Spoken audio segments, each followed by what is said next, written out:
Alright, here we are with Learning with Mr. Neff, and we are going to look at a video for Lesson 7.7, Exponential Growth and Decay. How exciting! Alright, so things growing and then decaying, and we'll think of things, some really good examples of how they show up. So let's continue. Exponential growth whose rate becomes ever more rapid in proportion. It's called increasing at an increasing rate. The growth factor is the base of the expression. That's the B basically that we're familiar with, the rate we're going by. Okay, so I'll give you an idea where we're heading. If something's increasing 2% a year, the growth factor is 102% or 1.02. It's gaining so much every year. Right? Compound interest we're going to talk about. Now, you might be familiar with simple interest, I par t. We say I equals PRT, principal times rate times time. But that's a linear model, and that is not going to show exponential growth. Like simple interest is like every year you make $5 on your account or something. Compound interest is, well, if you made $5 the one year, the next year you'll make a little more than $5 and then a little more because you earn interest not only on the principal but also the interest. And that's how banks work. Now, exponential decay is decreasing at a decreasing rate. So it and this student made this, they say a consistent rate. It's really not a consistent rate. That'd be linear. It's decreasing at a decreasing rate.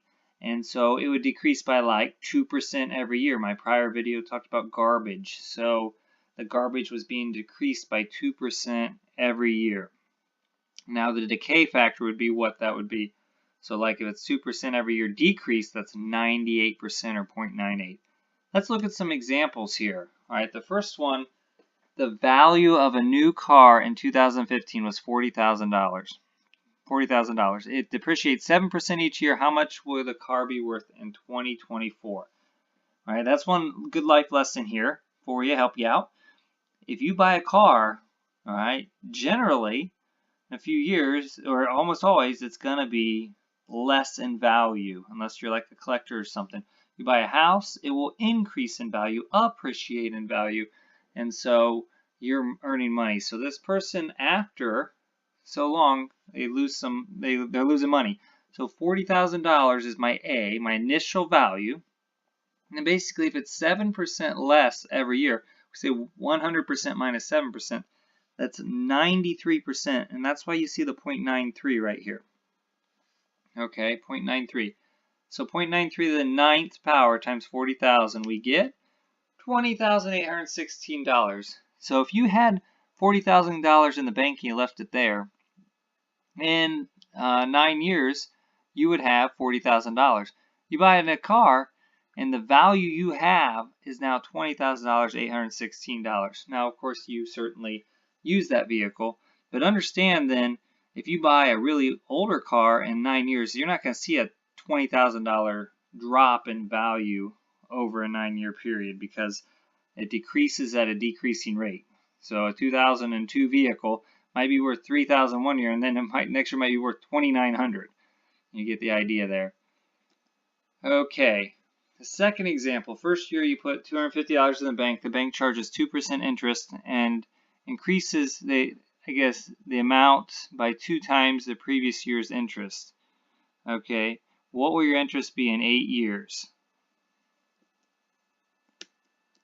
So you're increasing it by 2% every year. All right, so and this one's worded a little funny too, because banks don't charge 2%. They'll charge you for a loan, but if you put money in, they give you 2% interest. That's why you see 1 plus 0.02 to the 8th power, because we're saying what I had the one year, I'm going to have 2% more the next year.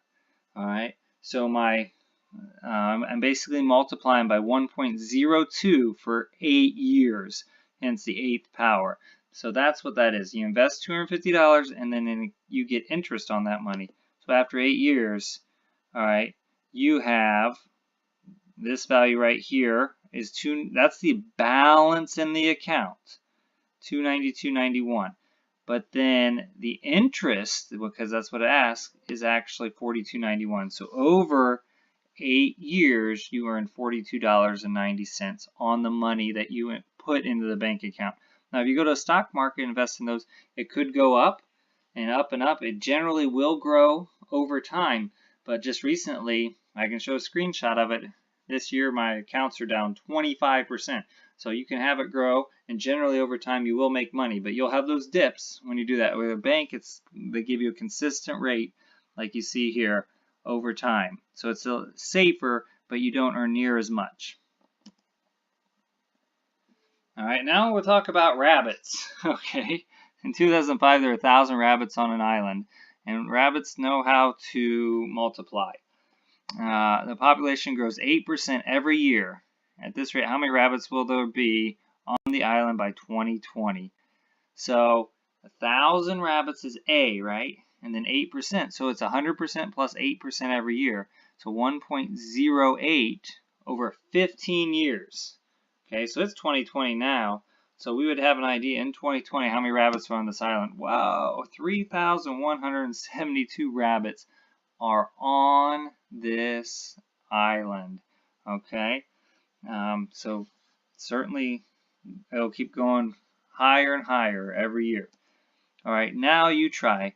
John, you can pause it and do this. John bought a new home in 2002. The value of the home increases 4% every year. Now this is really interesting. If the value of the house is $225,000 in 2015, how much did he pay for it in 2002? So if you want to try and figure out, go right ahead, okay? You can pause it. But I will tell you that it'll be different than ones we've done. So I'm going to keep talking and go ahead and pause it if you want. But you got this formula here. And now what we've had here before is this is the future and this is the present value invested. Now in this situation, this is the present and we want to go to the past to figure out what it was. So we're going to do solving. So plug in, but 225,000 goes in for the Y, and then you're going to solve for A. Well, how do you do that? You figure out what this first value is over here. This 1.04 to the 13th is this number right here. Okay, times by A. Well, then how do you solve that? Well, you just simple one-step equation, so you're just going to divide this out. So once I get that value, divide it out. When I divide it out, it looks really weird, but when I divide it out, the value of the home is $135,129.17. Okay, so that is examples of exponential growth and decay, and a very nice PowerPoint to show you. So hope this helps, and that concludes today's Learning with Mr. Neff. Bye-bye.